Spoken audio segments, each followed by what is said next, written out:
नमस्कार, स्वागत है साहित्यिक झरोका चैनल पर।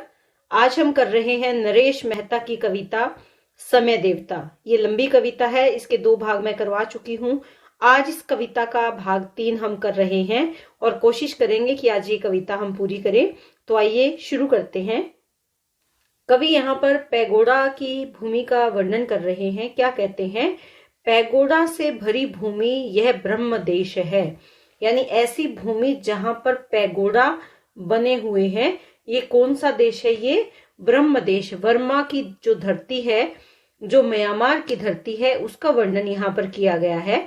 सीप सरीखी आंखों वाली ब्रह्म युवतियां, और यहाँ पर सीप सरीखी यानी समान जैसी सुंदर आंखों वाली क्या है?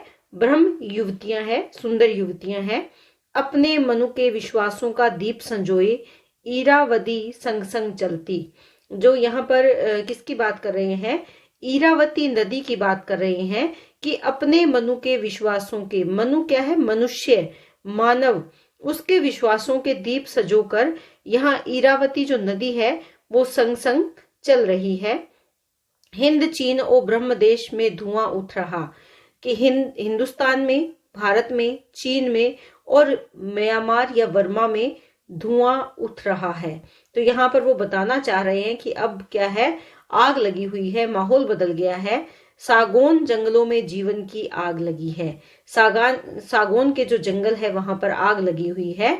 नव जीवन के हाथों में विश्वास खड़ग है और अंधेरे नीरों का गिर रहा मुकुट है। कि नव जीवन, वर्तमान समय में जो नया जीवन है, नई जो युवा पीढ़ी है, उसके हाथों में विश्वास की तलवार है। खड़ग यानी तलवार है।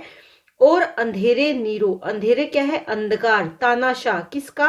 नीरो का। कहाँ की बात कर रहे हैं? ये रोम की बात कर रहे हैं। जो रोम है, नीरो वहां के शासक हुए थे। 17 साल की उम्र में ही इन्होंने गद्दी ग्रहण कर ली थी। रोम में सबसे छोटे शासक के रूप में नीरो जाने जाते हैं। सबसे छोटी उम्र में जो गद्दी पर आसीन हो गए थे, और ये बहुत ही तानाशाही थे। इनके पिता की मृत्यु माता ने करवाई थी नीरो को गद्दी पर बिठाने के लिए, और नीरो ने अपनी ही माता को मौत के घाट उतार दिया था। इस तरह के इनके जीवन के अनेक उदाहरण हैं जहां पर ये देखा जा सकता है कि वो बहुत तानाशाही थे और अंत में इन्होंने आत्महत्या कर ली थी। तो यहाँ पर वो क्या कह रहे हैं कि अब नीरो के अंधकार का अर्थात तानाशाह का मुकुट अब गिर रहा है।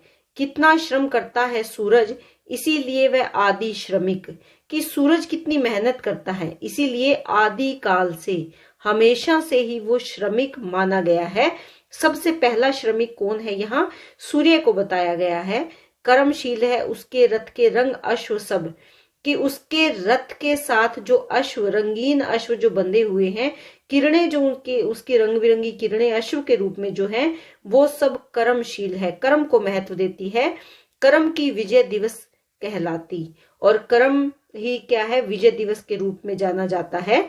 सिंधु राज यहाँ महा पैसिफिक, पैसिफिक क्या है? प्रशांत महासागर, जो समुद्रों में राजा कहा जाता है। सिंधु राज, ध्रुव से ध्रुव तक नीले बिछे हैं। और कैसे दिख रहे हैं? उत्तरी ध्रुव से लेकर दक्षिणी ध्रुव तक खूब लंबे नीले बिछे हुए हैं। और उसमें क्या पड़ रही है? गगन की परछाई, इसीलिए उसका रंग नीला हो गया है। और कैसे लगते हैं? जैसे गगन उनके मित्र हैं, केवल इनका। और ये गगन, ये आसमान किसका मित्र है? केवल पैसिफिक या प्रशांत महासागर का मित्र वो दिखाई दे रहा है।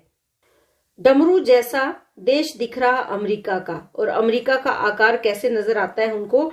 डमरू के जैसा आकार नजर आता है। डमरू जो बीच में से जुड़ा हुआ होता है, तो वो ऐसा कुछ आकार, उन्हें डमरू जैसा आकार अमेरिका का उन्हें नजर आ रहा है। कोलंबस के पोत लगे थे इसके तट पर, और सबसे पहले इसकी खोज किसने की थी? कोलंबस के पोत यानी जो जहाज थे, समुद्री जो जहाज है, वो कहाँ लगे थे? अमेरिका के तट पर। उपनिवेश और शोषण के हित, उपनिवेश और शोषण के हित के लिए ये खोज की गई थी। गगन विचुंबित इन महलों की मनुज नींव है। गगन को स्पर्श करने वाले ये जो बड़े बड़े महल हैं, इनकी नींव किसने बनाई है? मनुष्य ने बनाई है, जिनमें पैसों का निवास है। और इन मकानों में ये जो बड़ी बड़ी इमारतें हैं, इनमें पैसे निवास करते हैं, अर्थात यहाँ रहने वाले धन धान्य से युक्त हैं। एटम ओ उद्रजन बम है, नभगामी महलों के कर्मे, कि इन आसमान को छूने वाले महलों के हाथों में क्या है, एटम बम है। और ये क्या कहना चाहते हैं कि बाहर से जो ये सुंदर सुंदर महल दिखाई दे रहे हैं, इनमें क्या है, एटम बम है। चाह रहे हो सृष्टि धरा को केवल हिरोशिमा कर देना। और ये इनकी चाह क्या दिखाई देती है, इस सृष्टि और इस भूमि को हिरोशिमा जैसा बना देना। जब अमेरिका ने हिरोशिमा और नागासाकी पर 1945 में आक्रमण किया था, 6 और 9 अगस्त को ये बम गिराए गए थे, उनका वर्णन यहाँ पर किया गया है। इसने पैसों को ईंटों से चाहा ऊंचे महल बनाना, कि पैसों को ईंटों से चाहा, पैसों से और पैसों की ईंटों से चाहा क्या करना, ऊंचे ऊंचे महल और इमारतें बनाना। किंतु बन गए आज दैत्य वे खड़े हुए हुंकार भर रही। लेकिन वही मानव के द्वारा बनाई गई बड़ी बड़ी इमारतें आज क्या रूप ले लिया है, उन्होंने दैत्य राक्षस का रूप ले लिया है। और आज वो खतरे की हुंकार भर रहे हैं, जिनकी अंधकार की लंबी परछाई से अटलांटिक और महापैसिफिक कांप रहे हैं। और इनकी लंबी परछाइयां कहां तक पड़ रही है, अटलांटिक और पैसिफिक महासागर तक पड़ रही है। तो यहाँ पर क्या कहना चाहते हैं कि अब जो पैसिफिक और अटलांटिक महासागर है, उनको भी इनसे क्या हो गया है, खतरा हो गया है। और वो भी कांप रहे हैं, किससे, इन बड़ी बड़ी इमारतों से, इन धन धान्य से भरपूर जो बड़ी बड़ी इमारतें महल के रूप में है, इससे कांप रहे हैं। महासागर भी इनसे कांप रहे हैं, डर रहे हैं। अर्थात कहने का भाव क्या है कि वो भी यहाँ सुरक्षित नहीं है। स्वयं मनुज ही द्रोही उसका देव बनाना चाह रहा था, दैत्य बन गया। कि स्वयं मानव ही तो उसका विद्रोही है, वो बनाना तो देवता चाह रहा था, लेकिन क्या बन गया, दैत्य बन गया। कि जो ईंट से बड़े बड़े महल बनाए हैं, वो उन महलों में देव बनाना चाहता था, लेकिन ऐसा हुआ नहीं। वो धरती के लिए नुकसानदायी हो गए, या वो हमारे दुश्मन ही बन गए। व्यर्थ बह गया मनुज रक्त का अथक परिश्रम। अथक यानी बहुत ज्यादा जो मेहनत की थी, किसने, मनुष्य ने। उसका फल उसे कुछ नहीं मिला, बल्कि वो उसकी मेहनत, उसके खून का जो परिश्रम था, वो बेकार चला गया। कोहरे में बंदी हैं किरणें और रात के पर्वत दुर्गम। कि चारों तरफ कोहरा छाया हुआ है, वातावरण जो है वो अशांत है, और उस अशांत और कोहरे के कारण किरणें छुप गई हैं।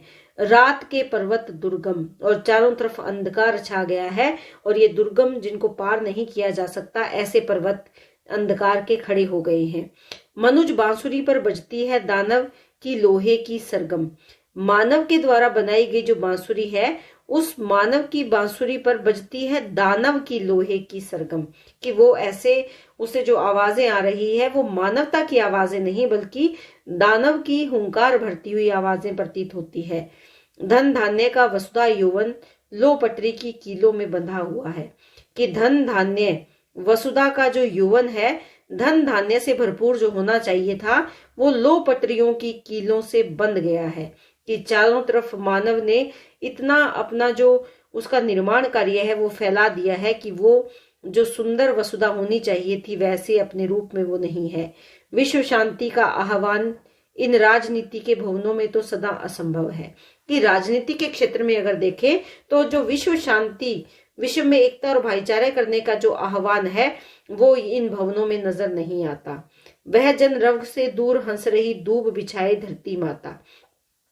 लेकिन इस जनता के शोर से, रव यानी शोर, जन यानी लोगों का जो कोलाहल है, शोर है, उससे दूर दूब बिछाए हरी भरी जो धरती माता है, वो हंस रही है। विशंबरा रूपमयी वह क्या है, वो पृथ्वी रूप से परिपूर्ण है।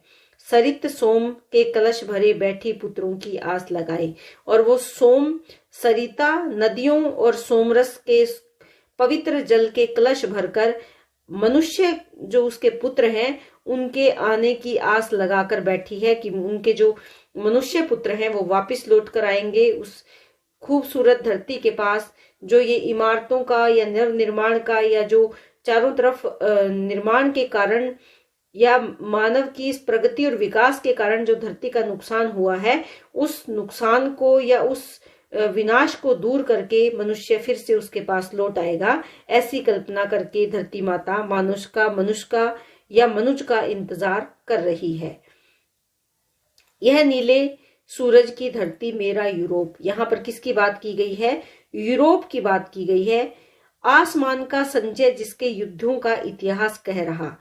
आसमान का संजय, आसमान का संजय, संजय कौन है? जो महाभारत में अपनी आंखों से देखकर, जिसके पास दूरदृष्टि थी और उसने धृतराष्ट्र को संपूर्ण कुरुक्षेत्र के युद्ध की जानकारी दी थी। तो यहाँ क्या है? आसमान का संजय जिसके युद्धों का इतिहास कह रहा। और वो आसमान रूपी जो संजय है वो किसका इतिहास कह रहा है? यहाँ पर युद्धों का, प्रथम युद्ध और विश्व युद्ध, प्रथम विश्व युद्ध और दूसरा विश्व युद्ध जो यहाँ हुआ था उसका इतिहास कौन बता रहा है? संजय के रूप में आसमान उसका इतिहास बता रहा है। समय देवता कैथेड्रल के घंटों की है गरज चार की डूब रही। यहाँ गजर है, गरज आनी चाहिए कि हे समय देवता, जो कैथेड्रल चर्च है उसके घंटों की आवाज, 4 बजे की जो आवाज है वो दूर से सुनाई दे रही है। यह धरती के मस्तक जैसा शेक्सपियर का देश आ गया और ऐसे लगता है कि धरती के मस्तिष्क के समान है। कौन सा? जो शेक्सपियर का देश है, जिसकी भाषा की बाहों में धरा बंधी है और इसी की भाषा में ये धरती बंधी हुई है। सेक्शन संस्कृति के इन सदनों पर रात बहुत ठंडी होकर पिछले, जो ये सेक्शन संस्कृति के देश हैं उसकी बात यहाँ पर कर रहे हैं कि इन सदनों यानी भवनों पर रात बहुत ज्यादा ठंडी होकर पिछले प्रहरों में स्वयं नींद से भर जाती। जब पिछले बाद के जो समय है उसमें खुद रात नींद में भर जाती है, अर्थात नींद चारों ओर सन्नाटा पसर जाता है। उतरा करते क्रिसमस बच्चे डरकर दुष्ट तिमिर चाचा से। तब क्रिसमस के अवसर पर बच्चे डरकर, दुष्ट यानी जो क्रूर है, तिमिर अंधकार चाचा से डरकर आ जाते हैं। वे सकाटी मानसून भरी घाटियां, सकाटी की घाटियों की बात करते हैं जो मानसून से भरी हुई है। हंसती धरती के मंगल सी, और धरती की मंगल कामना के भाव को लेकर हंसती हुई प्रतीत होती है। नीचा मुख कर भेड़ें चरती, और यहाँ इन सकाटी की घाटियों में भेड़ें चर रही हैं और नीचा मुंह करके, अर्थात यहाँ मुख्य व्यवसाय किसका है? भेड़ों का है। ऊंचा मुख कर वह सकाटी लंबा ग्वाला देखा करता, कृपाशील उस नील गगन को, और वो ग्वाला ऊपर उठाकर कृपा के सागर उस नीले गगन को, आसमान को देखता है जो उस घर पर है छाया, जो आसमान में छाया, आसमान उसके घर पर दिखाई दे रहा है, वो उसको देखता है। पीछे छूट गई पर्वत की घनी श्रेणियां, सम्मुख पेनाइन पठार है, कि सामने पेनाइन का जो पठारी इलाका है या पठार है वो दिखाई दे रहा है, और पीछे छूट गई पर्वत की घनी श्रेणियां, अनेक पर्वतों की श्रेणियां पीछे छूट गई है। वस्त्र नगर मैनचेस्टर की वह दूर दिख रही बड़ी चिमनियां, वस्त्र का निर्माण करने वाला कौन सा इलाका है, कौन सी जगह है? मैनचेस्टर है। उसमें बड़ी बड़ी मीलों की चिमनियां दिखाई दे रही है जहाँ वस्त्र बनाए जाते हैं, जहां बन रहे संदल रंगों वाले रेशमी वस्त्र सजीले सुंदर, कि वहां पर सुंदर रंगों के रेशमी सजीले वस्त्र बनाए जाते हैं। देश देश की परिधानित होंगी कन्याएं, अनेक देशों की कन्याएं उनको पहनेंगी। परिधानित यानी उनको पहनेंगी कौन? कन्याएं, बालिकाएं। उतर चलो नीचे बर्मिंघम, अब क्या है? नीचे कौन सा इलाका आ गया है? बर्मिंघम का। काला गगन हवा सांवली जहरीली धुएं के बादल, काला वहां का आसमान है, हवा सांवली है और जहरीला धुआं बादल के रूप में छाया है। चीख रही सिटी जिनमें मील, कि वहां सिटी चीख रही है जिनमें मिल। यहाँ पर देखें तो यहाँ क्या है? चीख रही सीटी झील में मिल, कि झील में भी सीटियों की आवाजें सुनाई दे रही हैं। भद्दी मोटी लालटेन के घूम रहे गोदामों में ये मोटे गार्डर, भद्दी मोटी मोटी लालटेन लेकर गोदामों में उनको देखरेख करने वाले घूम रहे हैं।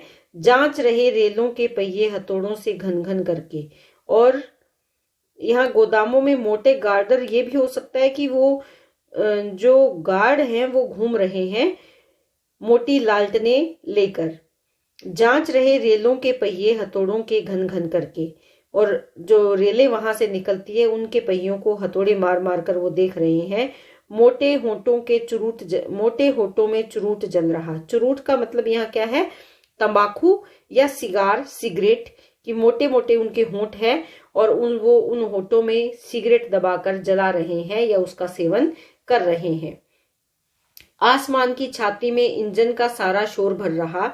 जाने किस राक्षस की आंखों जैसी लाल हरी लाइटें चमक रही सिग्नल खंभों की। तो आसमान की छाती के समान छाती में इंजन का सारा शोर, यानी जो दूर बड़ा फैला हुआ आसमान है वहां पर औद्योगिक नगरी में जो इंजन चल रहे हैं उनका शोर सुनाई दे रहा है। किस राक्षस की आंखें जैसी लाल हरी लालटेनें और बड़ी आकार की। राक्षस कहा है तो राक्षस से तात्पर्य क्या है? बड़े आकार की लाल और हरी रंग की लाइटें चमक रही है सिग्नल के खंभों पर। लोहे के पाताल नगर में मानव जाने कहाँ खो गया। और चारों तरफ बिखरा हुआ जो लोहा है, यहाँ खादानों में जो इस्पात की खदानें हैं, यहाँ पर ऐसे लगता है कि मानव कहीं खो गया है। कुछ हल्के से दिख रहे पार्लियामेंट के भवन अभी नीले ठंडे। और कहने का भाव क्या है कि यहाँ से पार्लियामेंट के भवन दिख रहे हैं। यहाँ दर्ज इतिहास में पुराने प्राचीन समय का लेखा जोखा पड़ा है, लेकिन वो क्या है, सब ठंडे बस्ते में है, कोई उनकी तरफ ध्यान नहीं दे रहा। पार्लियामेंट के भवन अभी नीले हैं, ठंडे हैं, अर्थात वहां पर कोई कार्रवाई नहीं हो रही है। उन भवनों में चमड़े की जिल्दों में बंदी सदियों का इतिहास खून से लथपथ घायल सिसक रहा है। और वहां सदियों से दबा पड़ा जो इतिहास है वो खून से लथपथ है, लेकिन वो कहाँ है? वो चमड़े की जिल्दों में, फाइलों में बंद है, सिसक रहा है। देव फ्रांस के लिए पोत के लंगर खुलते, कोमल लहरें विनयशील हो हंस हंस खिल खिल के पोत बढ़ाती। कि फ्रांस की यहाँ पर बात कर रहे हैं। यहाँ ड्यूक कौन है? ड्यूक से तात्पर्य यहाँ पर क्या है? नेता या विशेष जो सैनिक अधिकारी है उसे क्या कहा है? ड्यूक। तो कण कण तक को ड्यूक यहाँ पर हंस रहा है देखकर, जिसकी नीली फेल्ट हैट से जल कन्याएं खेल रही हैं। किसी फ्रेंच युवती, फ्रांस की बात कर रहे हैं, युवती सा पेरिस की। पेरिस कैसा है? फ्रेंच युवती के समान चमकीली किरणों का गाउन पहने सबसे पूछ रहा है, कल की बासी छाया मेरे कुंतल में तो शेष नहीं है। कुंतल यानी केशों में। जैसे फ्रांस की युवती अपने श्रृंगार पर ध्यान देती है, वैसे ही पेरिस की बात यहाँ पर कर रहे हैं।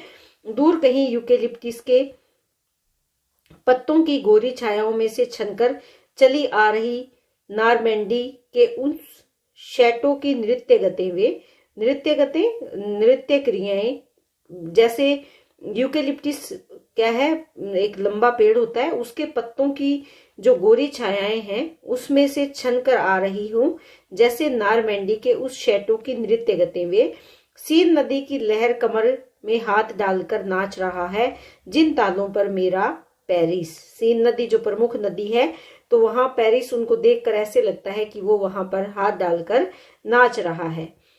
इस विलास में डूबे पेरिस के रेशम पर्दों के पीछे उच्च वर्ग का स्वार्थ मंत्रणा करने में रत है। और पेरिस किसका प्रतीक है? विलास का प्रतीक है। रेशमी पर्दों के पीछे जो उच्च वर्ग के लोग हैं वो अपने स्वार्थ के वशीभूत होकर अपनी मंत्रणा में लीन है। फ्रांस सदा युवती का जीवन आज तलक है जीता आया। एक शराबी के शरीर सा फ्रांस बचा है। जैसे शराबी का शरीर होता है वैसा ही फ्रांस बचा हुआ है, जिसको हर बातों की आदत मात्र रह गई है। किंतु अभी नवजीवन में धरती की सौंधी गंध आ रही है कि अब परिवर्तन हो रहा है, और ऐसे में फ्रांस में भी धरती से सौंधी गंध आ रही है, अर्थात वहां भी परिवर्तन दिखाई दे रहा है। मोर पंख से उन चिड़ियों के हल्के डेने हेलन सी ड्यूब किनारे गाउन जैसे बिछ जाते हैं, नाइटिंगले बैठी पाइन पर। ये बात किसकी कर रहे हैं? यूरोप की डैन्यू नदी की बात कर रहे हैं। डैन्यू नदी यूरोप की सबसे लंबी नदी के रूप में जानी जाती है। तो वहां पर मोर पंख से उन चिड़ियों के हल्के डैने, यानी उनके जो पंख हैं वो हल्के हैं, हेलन सी डेव्यू किनारे, और वो कहाँ पर है? उस लंबी नदी के किनारे हैं, गाउन जैसे बिछ जाते हैं। और वो जो लंबी नदी है उसका जो फैलाव है वो गाउन के समान लगता है। ये जो डेन्यू है ये रूस में वोल्गा के बाद और यूरोप की दूसरी सबसे लंबी नदी के रूप में जानी जाती है। नाइटेंगले बैठी पाइन के पेड़ पर, जो नाइटेंगल है वो बैठी हुई है, पक्षी है ये, किसी कीट्स यानी कवि की आशा से ही अपने छोटे रंग कंठ से माउथ ऑर्गन छेड़ रही हैं। माउथ यानी मुंह से, ऑर्गन यानी जो अधुन आवाज निकाली जाती है, मुंह के अंगों से जो धुन निकलती है। ऑर्गन्स यानी अंग, किसके? मुंह के अंगों से। माउथ ऑर्गन एक वाद्य यंत्र होता है जो मुंह से हवा उसमें डालकर बजाया जाता है। वैसे ही कुछ आवाजें आ रही हैं।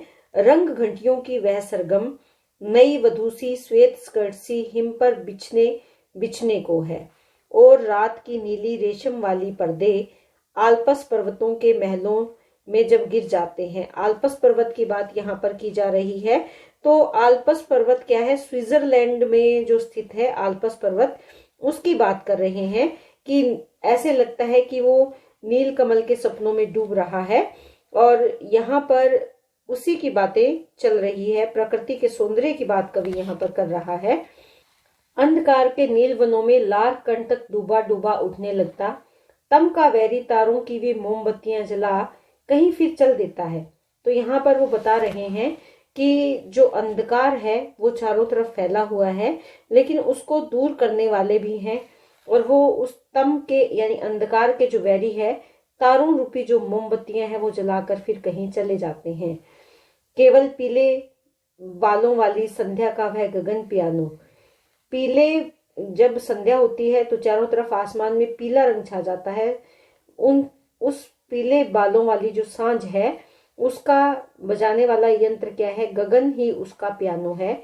बहुत रात तक बजता रहता और रात तक वहां ध्वनियां उत्पन्न होती रहती है। और मुझे तब लगने लगता मेरी ये यूरोप की धरती हरी झील में नील फूल हो, कि हरी झील में नीले फूल के समान मेरा यूरोप बसा हुआ है। यह मानव का ज्वालामुखी जर्मन प्रदेश। और जर्मनी की बात कर रहे हैं कि जो जर्मन प्रदेश है ये कैसा है? ज्वालामुखी का देश है। राइन ने कविता दी इसको, युद्ध बनी डैन्यूब तलहटी। यहाँ पर अगर हम देखें बात किसकी कर रहे हैं? राइन की बात कर रहे हैं कि यहाँ राइन ने कविता दी और जो युद्ध बनी डैन्यूब तलहटी। तो डैन्यूब तलहटी है, जो राइन है वो यहाँ की मुख्य नदी है। कहाँ की? जर्मनी की। और इसके साथ अगर देखें, राइन के जलकंठों में गेटे ने गाया।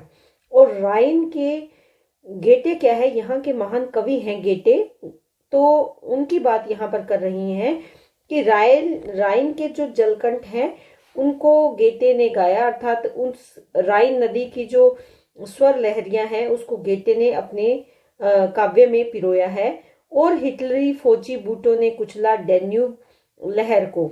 हिटलर की बात कर रहे हैं। हिटलर के फौजी बूटों ने डैन्यूब जो तलहटी है या लहर है उसे कुचला।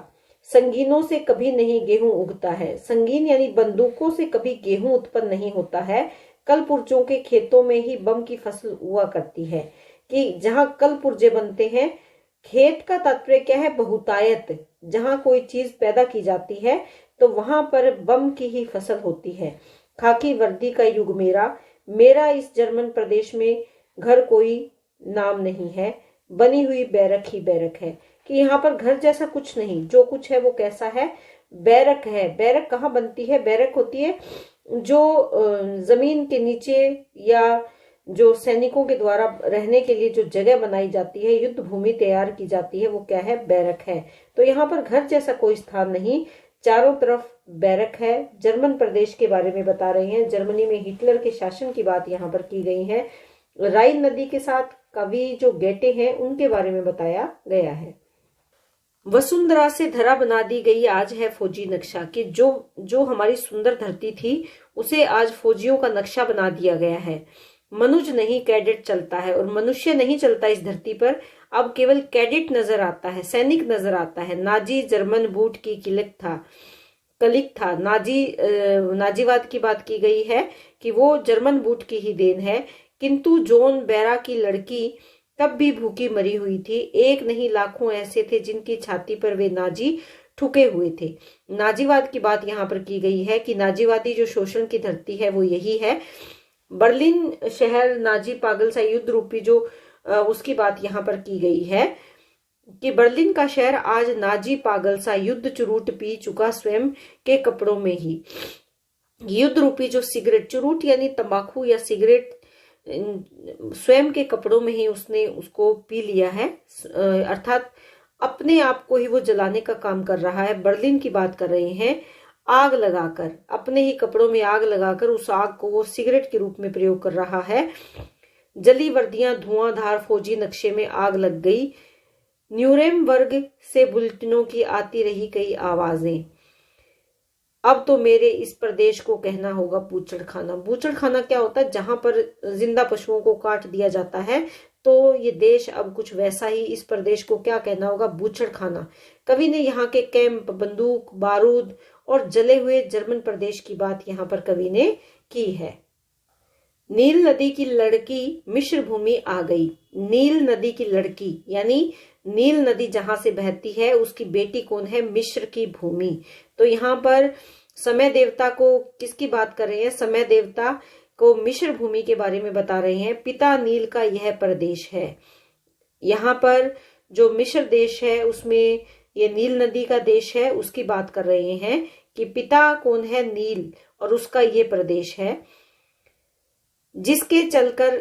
जिसने चलकर मृत्यु रेत पर हरे चरण से पुष्पवती धरती को कर दी। कि जो नील नदी यहाँ बहकर आई और मृत्यु का प्रतीक जो चारों तरफ फैली हुई सूखी रेत थी उस पे हरे भरे चरण रखे और पुष्पों से भरी हुई इस धरती को कर दिया। देखिए, जो मिस्र प्रदेश है उसके लिए नील नदी जीवनदायिनी नदी के रूप में मानी जाती है। तो उसी भाग को, नील नदी को पिता के रूप में स्थापित किया है। बुला रही हो निज खजूर बाहों को ऊंचे उठा उठाकर, थक ऊंट प्यासे पुत्रों को। कि ये जो नील नदी है ऊंचे खजूर रूपी, खजूर क्योंकि वहां बहुतायत होता है तो खजूर के पेड़ बाहों के समान नजर आते हैं और ऐसे लगता है कि वो ऊंची बाहें उठा उठाकर थके हुए प्यासे मनुष्य पुत्रों और वहां के पशुओं को बुला रही है। पानी पीकर रेत रुई का फूल बन गई। कि पानी, जब उस धरती पर पानी ने स्पर्श किया तो रुई के फूल के समान बन गई। ताड़ खजूरों के इन चिकने पत्तों की पूजा करता हूँ समय देवता। वो कहते हैं, समय देवता, ताड़ और खजूर के जो चिकने पत्ते अनेक कार्यों में प्रयोग किए जाते हैं, मैं इनकी पूजनीय मानता हूँ। बचा रहे मेरे मानव का आंधी की रेतीली सांसों में डसने से मेरे पूर्वज पिरामिडों का उतर रहा है। तो यहाँ पर वो क्या कह रहे हैं? पिरामिड की बात की है जो कि मिस्र में विशेष रूप से प्रसिद्ध है। और वो कहते हैं कि ये सब बचा रहना चाहिए। दोपहरी का दैत्य स्वयं के अंगारे के लाल पुंज ला। दोपहर के समय चारों तरफ अंगारे बरसने लगते हैं और वो समय दैत्य के समान लगता है। चाह रहा जो मम्मी चुरा कर ले जाना। और वहां ऐसे लगता है कि वो मम्मी जो कि मिस्र की विशेष पहचान है, वहां पर उन पिरामिडों में जो मृत शरीर है उनको दफनाया गया है। एक तरह से वो मकबरे हैं और वहां पर जो सुरक्षित मम्मियां है, ऐसे लगता है कि वो दोपहर का सन्नाटा, वो दैत्य, वो राक्षस उन मम्मियों को चुरा ले जाना चाहता है, वो मम्मी को निकालना चाहता है। वह दुष्ट सहारा भेजा करता है ड्रैगन अपने युगों युगों से। सहारा रेगिस्तान की बात की गई है। सहारा रेगिस्तान जो अपने ड्रैगन यानी अपने उस ड्रैगन क्या है, एक पशु के रूप में ड्रैगन है। तो ऐसे लगता है कि वो सहारा अपने ड्रैगन भेज रहा है युगों युगों से। ड्रैगन एक लंबे सांप के आकार का जो पशु या हम जीव कह सकते हैं, उसको भेजा करता है पिरामिडों का अपना ऊंचा कुबड़ करके। और कुबड़ क्या है? जो ऊपर उठा हुआ आकार होता है, जैसे ऊंट के कुबड़ होता है वैसे पिरामिड कुछ इसी आकार के होते हैं। तो पिरामिडों का अपना ऊंचा कुबड़ करके। तो मिस्र की बात की गई है। देव सहारा ऊंट स्वयं भी अपना चलना बंद किए हैं, जिनकी गर्दन की आंधी की घंटी भी तो मीन हो गई। कि यहाँ पर जो सहारा रेगिस्तान में चलने वाले ऊंट है वो बंद कर देते हैं और उनकी गर्दन कि आंधी की घंटी भी कम हो जाती है। जो सारा रेगिस्तान में आने वाली जो धूल भरी आंधियां हैं या तेज भयंकर आंधियां हैं, रेत पर्वतों को है छोड़ चुके समय देवता। समय देवता को संबोधित किया गया है। रीछ सरीखा खड़ा हुआ है ये कांगो का काला जंगल। और कांगो की बात कर रहे हैं कि कांगो क्षेत्र का जो जंगल है वो रीछ के समान, रीछ यानी भालू के समान नजर आता है, काले रंग का है। अंधकार इसका स्वामी है। और यह किसका राज है? अंधकार का राज है। पेड़ों के नीचे की वे धरती अब तक कंवारी है, यानी उस वहां पर जो जंगल है उसके नीचे की जो धरती है वहां पर कुछ भी पैदा नहीं होता। पुरुष सूर्य की छाया में भी बची हुई है। नदियां डरते डरते वन को जल दे जाती, कि यहाँ पर सूर्य की छाया भी वहां नहीं पहुंच पाती, मनुष्य की छाया भी वहां पर नहीं पहुंच पाती, क्यों इतने गहरे घने जंगल हैं। नदियां उन वनों में से डरते डरते ऐसे लगता है कि जल देकर आगे निकल जाती है। जैसे सारा अंधकार इस पृथ्वी का कांगो के जंगल में आकर हाँफ रहा है। ऐसे लगता है कि सारी धरती का अंधकार आकर कांगो के जंगल में इकट्ठा हो गया है। हाँफ रहा है यानी सारी धरती से भागकर अंधकार कांगो के जंगल में छुप गया है। आदि जीव के वंशज अब भी किसी गुफा में अंधकार से बातें करते, और ऐसे लगता है कि यहाँ पर जो गुफाएं हैं अंधकार से भरी हुई है, और आदि मानव के जो या आदि पुरानी जो जीव है उनके वंशज आज भी इन गुफाओं में बसते हैं, बातें करते हैं। कांगो के इन तम महलों की गुर्राहट को दूर खड़ा वह मेडागास्कर सुनता है। और यहाँ पर क्या है, कांगो जो स्थान है वहां की गुर्राहट या उस अंधकार को कौन सुन रहा है? मेडागास्कर। जो यहाँ से मेडागास्कर का कांगो से टापू दिखाई देता है, तो ऐसे लगता है कि वो उसको सुन रहा है। मेडागास्कर उस कांगो के अंधकार की जो गुर्राहट है उसको कौन सुन रहा है? मेडागास्कर सुन रहा है। इस दक्षिण के अफ्रीका में श्वेत शाम में युद्ध हो रहा। दक्षिण अफ्रीका की बात की गई है। यहाँ पर श्वेत और शाम में जो लड़ाई चल रही है यानी नस्लीय युद्ध चल रहा है। काले और गोरे की जो लड़ाई चल रही है, मनुज की घृणा चल रही, एक मानव दूसरे से घृणा करता है। श्वेत और शाम, काला और गोरा मनुष्य एक दूसरे से घृणा करता है। और जल रहा जीवन का सुख और जीवन का जो आनंद है खत्म हो रहा है। यह गुड होप दिखाई पड़ता है। यहाँ पर गुड होप यानी अच्छी उम्मीद दिखाई भी दे रही है। जहां कभी वास्को डिगामा भूला भटका आन लगा था। वास्को डिगामा जहां पर आ गया था, ये कब आया था? 1948 ईस्वी में। कहां पर? अफ्रीका में। प्रकृत दत्त अफ्रीका जेबरा अलांतिक ओ हिंद महासागर में बैठा हाँफ रहा है। और यहाँ अफ्रीका में जेबरा जहां पर बैठा हाँफ रहा है, तो यहाँ पर वो क्या कह रहे हैं? अटलांटिक और हिंद महासागर की जो सीमाएं लग रही हैं उनकी बात भी यहाँ पर की गई है। समय देवता आज विदा लो। अब वो क्या कह रहे हैं? विदाई ले रहे हैं।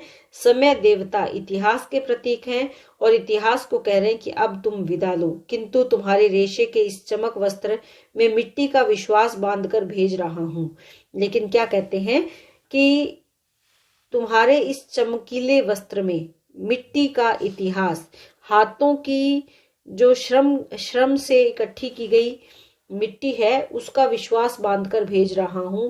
मेरी धरती पुष्पवती है, फूलों से भरी हुई है, फल फूल रही है, और मनुज की पेशानी के चारागाह पर दौड़ रही है तूफानों की नई हवाएं। यहाँ पर क्या कहना चाहते हैं नरेश मेहता जी कि नए मनुष्य के हाथों के श्रम की रेखाओं में भविष्य का सपना हम देखते हैं। नया मानव जब श्रम करता है तो हमें लगता है कि कुछ नव निर्माण होगा। राइन, वोल्गा, गंगा की धरती और या पूरे विश्व की बात यहाँ पर उन्होंने की है।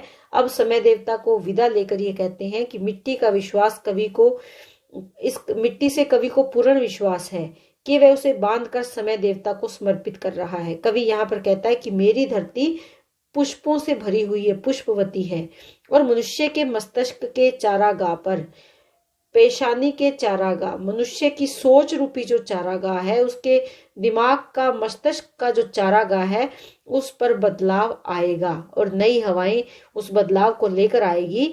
यानी विश्व में परिवर्तन का जो विचार है वो मानव के दिमाग में, उसके मस्तिष्क में दिखाई दे रहा है, और ये सकारात्मक भाव है जिससे इस संसार में नई उमंग, नया निर्माण और नए रास्ते नजर आएंगे।